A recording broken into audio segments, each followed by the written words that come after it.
Willow Creek Estates was a kind of neighborhood that looked perfect from the outside, like it had been built for postcards.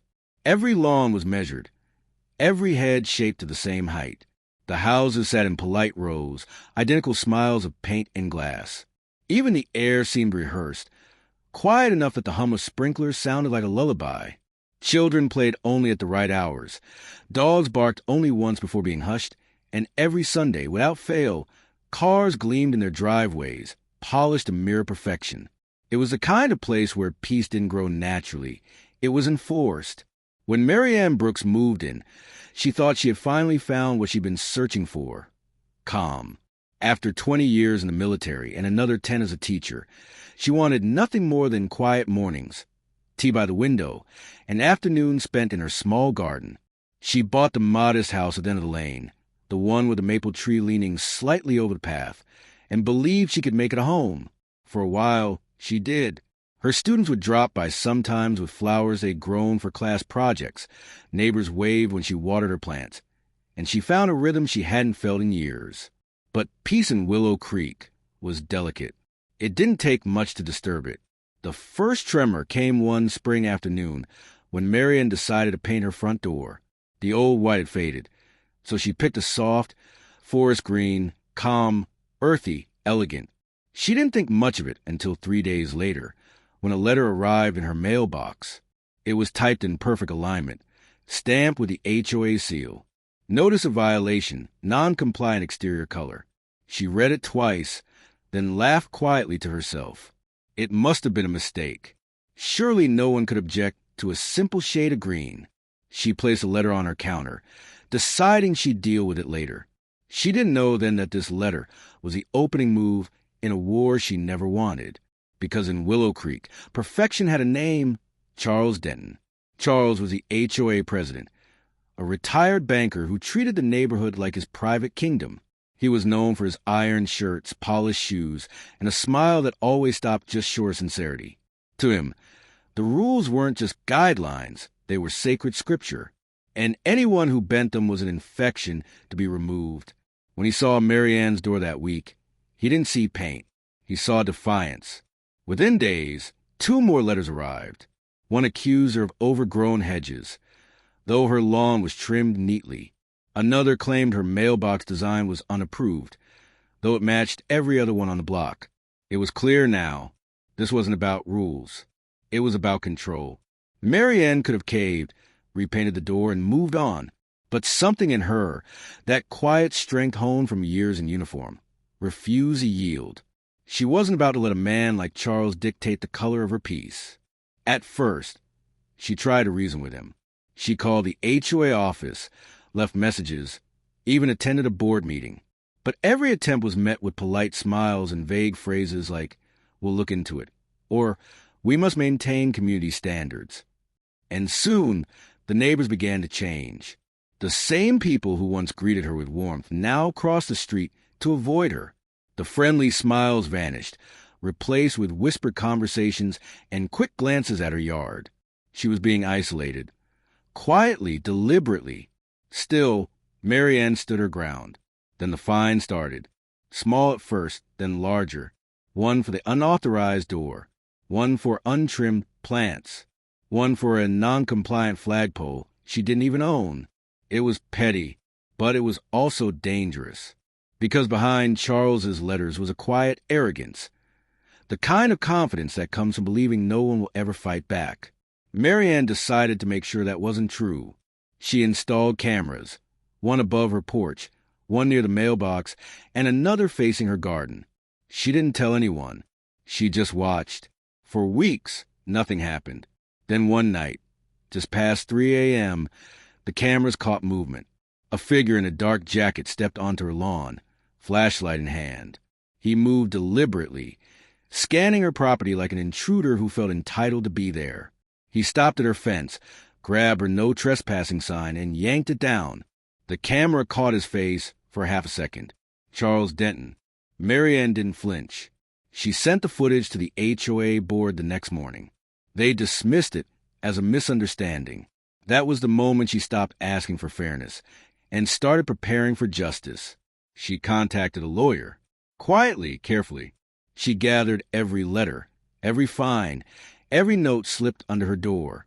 And when she returned to the next HOA meeting, she didn't sit at the front. She sat in the back, calm, waiting. Charles led the meeting as usual, speaking with that patronizing confidence that made others shrink in their seats. When he reached the topic of homeowner compliance issues, he looked directly at her. "Mrs. Brooks," he said, "we received multiple reports regarding your property's ongoing violations." The room went still. Everyone was watching. Marianne looked up, voice steady. "You're abusing your position, Charles."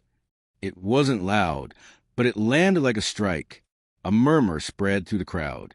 Charles froze for a split second before forcing a thin smile. "I'm simply enforcing community standards." "No," she said softly. "You're enforcing your ego." The room fell silent again. Charles quickly moved on to the next topic. But the damage was done. From that day forward, Marianne wasn't just another homeowner. She was a threat. The whispers turned to rumors. Some said she'd yelled at the board. Others said she was unstable, that she'd been fired from her teaching job, that she was suing the HOA for money. Lies spread faster than wildfire, and no matter how absurd they were, people believed them, because Charles told them with that same practiced calm he used to run the neighborhood. Marianne stayed silent. She didn't argue. She documented. Every email, every printed notice, every anonymous note slipped under her door that said things like, "You don't belong here," or "Sell your house before you're forced to." Each one went into a folder, her growing archive of proof. Then came the night her garden was destroyed. She woke to the sound of tires screeching and a crash. When she stepped outside, her heart sank.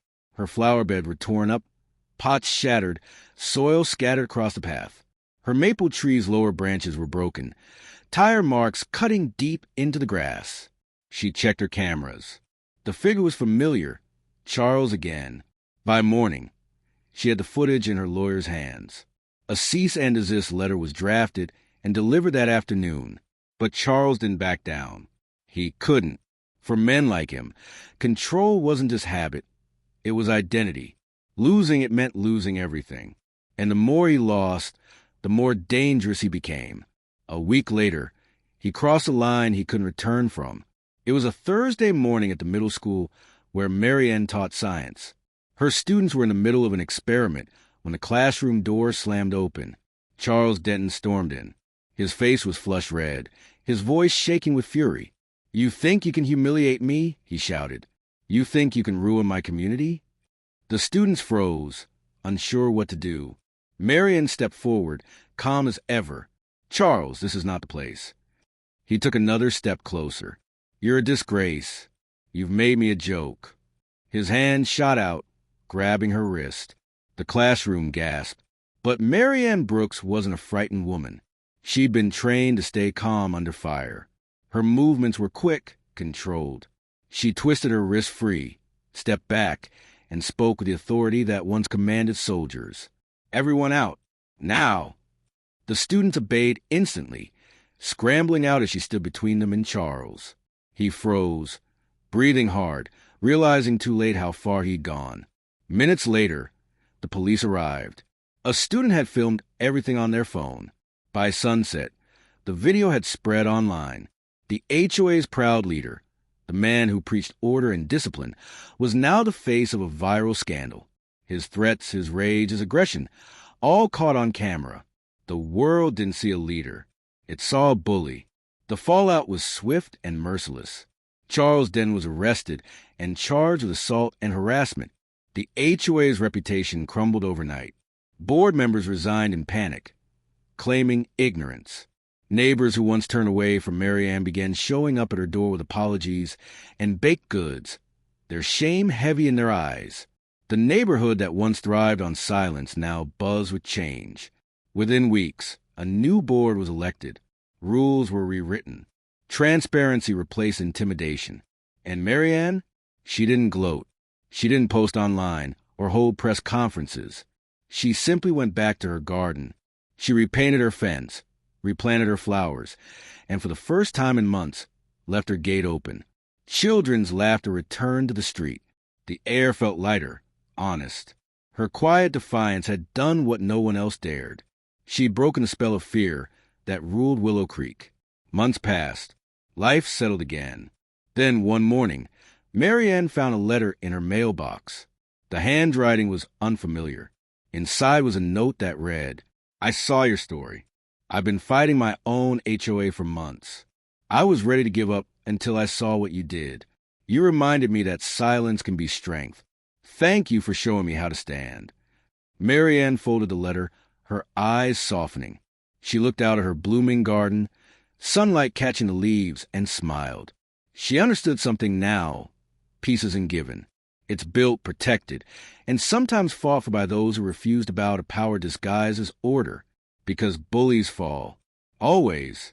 And those who stand, they don't just survive. They change everything around them. The story of Willow Creek spread far beyond that little row of perfect houses.